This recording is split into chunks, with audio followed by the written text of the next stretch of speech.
कहाँबाट हिँड्नु खै सरतिर जानु भन्थ्यो के अरे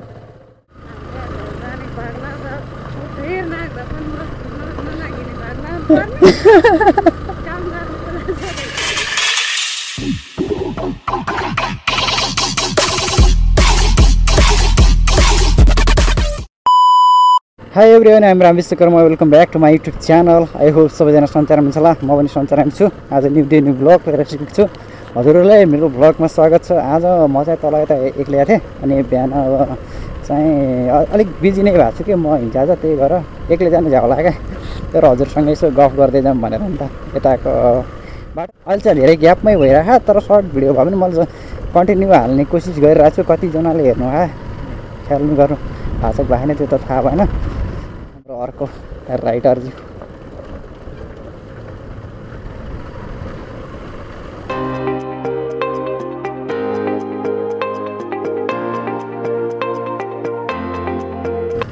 यहाँ चाहिँ चर र बर्खामा हिँड्ने बाटो चाहिँ यही हो कि हाम्रो चाहिँ उताबाट अलिकति खोलेको हुन्छ बाटो, त्यही भएर हामी चाहिँ यही बाटो नै युज गरिरहेका हुन्छौँ क्या।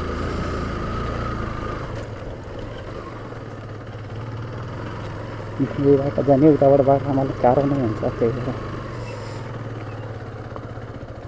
भएर ए तेरेका हो।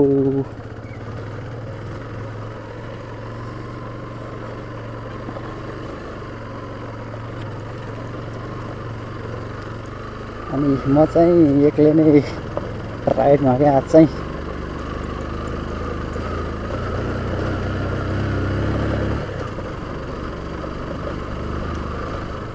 ओहो कहाँबाट हिँड्नु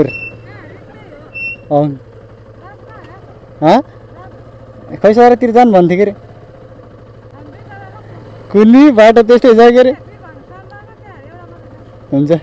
लाउ न पिराइँदा गएर माथि त अरूभन्दा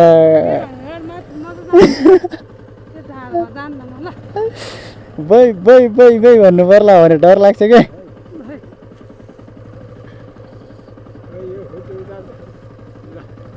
ल है रासँग धानिम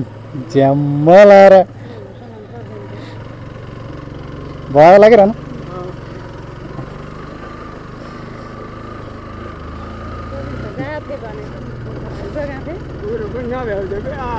म त जान त जान्छु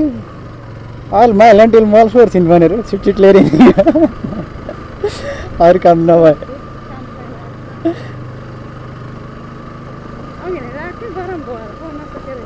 लास्टै अघि नै आउँदैछ नि त, लास्टै त हावा चलेको थियो त भेट्यो त नि भैँसी यत्रो बेर लाग्यो नि बिचरालाई पैसा खाँच हो त बेचिहाल्ने यहाँ भन्नु पर्दैन।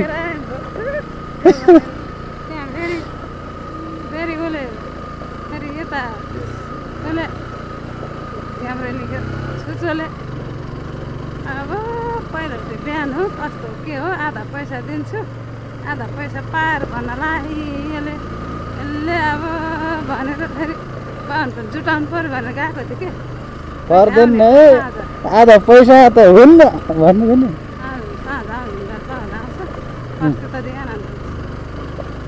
अनि ऊ चाहिँ के त अर्को ल्याउने के हो त बरु नल्याउने त्यो मैला पनि त पाउँछ नि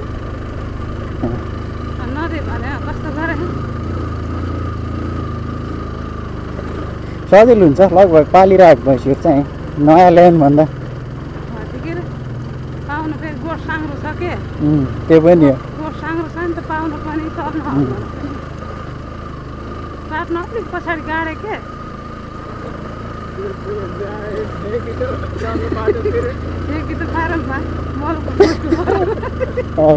मलको गोरा माथि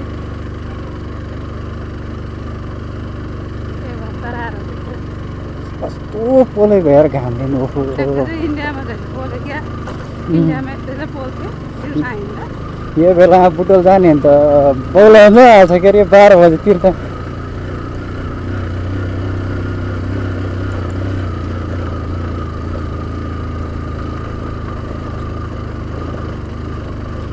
गर्मी हिँड्दिने यार पाहाडतिर पनि पहिला बेला त्यस्तो रहेछ त भएको थियो मान्थेँ नै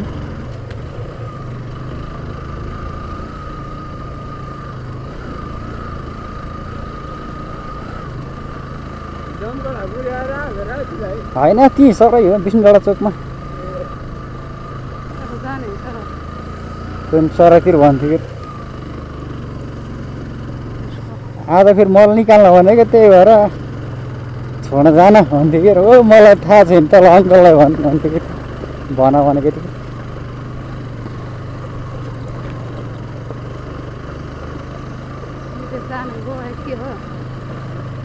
होइन के हो विदेशतिर भयो चर्चातिर भन्थ्यो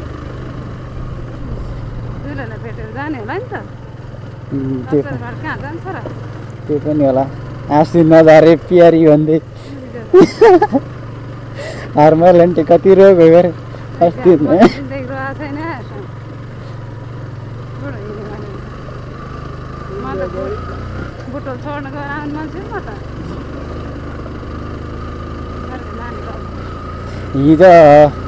हिजोको दिन हिँड्दैन आज चाहिँ नहिँडी सुख भएन ए अघि भनेको बात लिएर आउनु थिएन एकैचोटि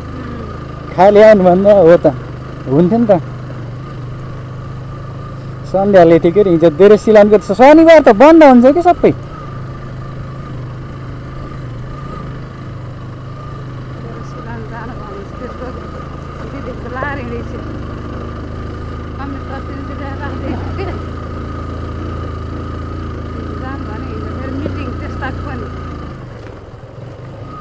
मिटिङ गर्न के नो रेक्ना सिज मिटिङ गर्न लाग्यो के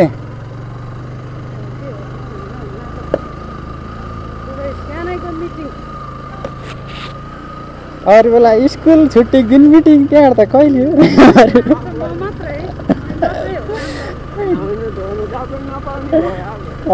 गर्नु मात्रै पनि मान्छे त गाडी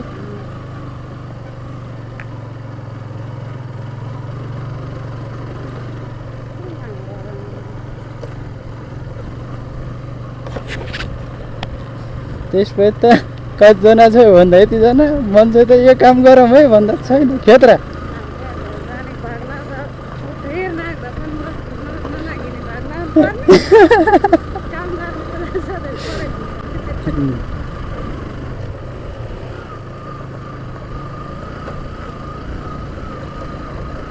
नचला न हिँड फेरि यस्तो काम नि पनि गाँठे अहिले उसलाई लोटाउलो हो हेर ठ्याप्प कपडा अस्ति उयो यहाँबाट त धन्नै नहालेको त के ए आऊ जाम भनेको कुन्नी के गर्ने जान भाउ के म जाने रित्तै भनेको हो कि भनेको यहाँ त नि दिन त्यस्तो गरेर नचाहेको तो छ ढुङ्गा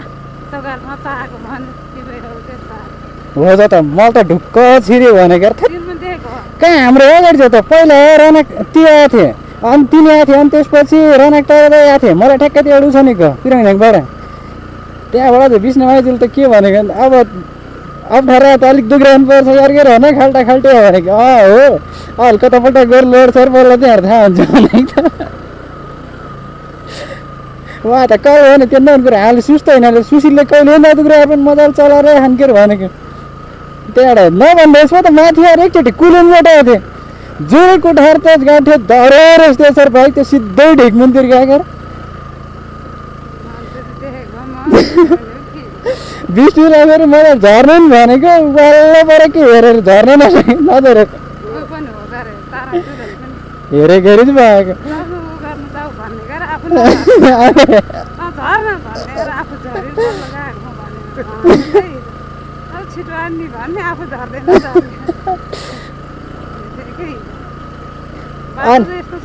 पछि अर्को चार दाइ पनि आएको थियो चार दाइ पनि फेरि रोक्नु खोजेको खुट्टेल अर्का चन्द्र उता फेरि दिनदाल धान दिएर बसेको सबै छ थियौँ एउटा मात्र भयो तिमी त रोन्थ्यो बाइक निकाल्न सकेर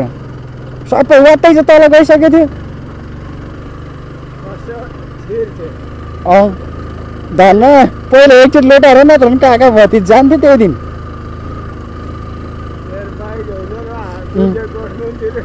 तर तर त त्यति साह्रो स्पिडमा त छिरेको थिएन त्यो त होइन पहिले जो छिरेको त पहिले छिरेको जिप पछाडि आएको थियो क्या त्यति बेला त भर भर सिकेको जान्छ होला भनेर एउटा ढुङ्गा लाग्यो त ढुङ्गाले चाहिँ त खस्तालतिर गयो त्यस्तै हो क्या अस्ति पनि त्यस्तै हो क्या गएको बाइक त्योभन्दा यति एक हात अलिक माथिबाट भएको भए त स्योर चैट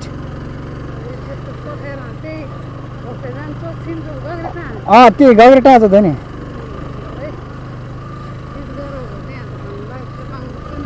ल सबभन्दा दुखुन् भनेको त्यही जो त अन्त हुन्न त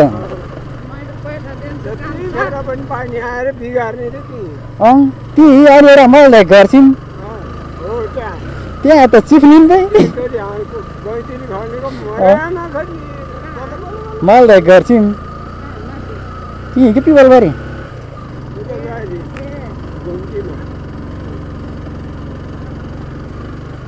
एकचोटि त अझ आएको पड्कै बाइक पङ्चर भएर रहेछ खस एकतिर गएको गाठो पिलो चिप्लिएर त कहाँ मल एकचोटि होर्या छिम्बार त धनै लोटा खाएन नतानेर हुनु पनि 4-5 जना हालेर कुन बाइकमा नि 4 जना मान्छे त्यही माथि सामान खाँदै त तान्दै नतानेको त्यहाँबाट त हालिदिन्न हाफ इन्जिन फालेर 6-7 हजार खर्च गरियो यसमा त आजकल त 1 जना 2 जना खुर्र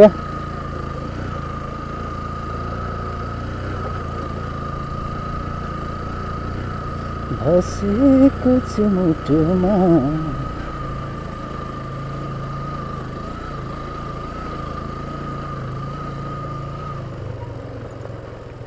एकछिन है नातिम झर्न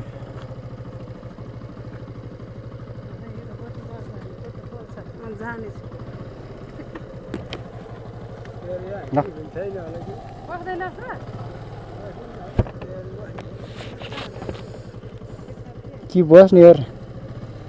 मजाले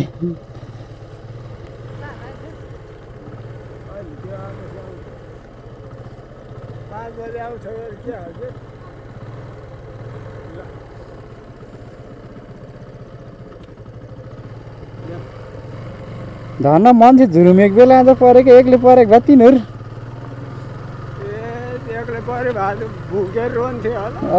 चिच्चरै रहन्थ्यो कि त्यो न त्यहाँ झ्याप ल पिटाम पछाडि बसेको हो कि ल पहिल्यै बाइक एकचोटि भुइँमा ढलाएर नत्र भने त कहाँ खसे चाहिँ जान्थ्यो दुइटा त उता टिक बेला त धकल्दैछ लोडले चाहिँ पनि पुरा तार्दा स्पिड लिएर आएको थियो त बाइक त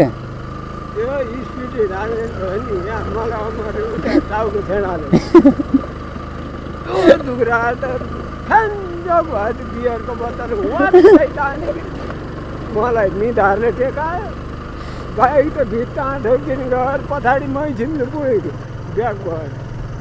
त्यस्तै हुन्छ कि स्पिड भनेको गयो भने सट्टै चाहिँ कट्ने कटेन नि केही न केही नजिक नगरेको पनि छोड्दैन क्या ओहो कलला बाटा खस खस्दै त्यहीँबाट छिराइदिनुलाई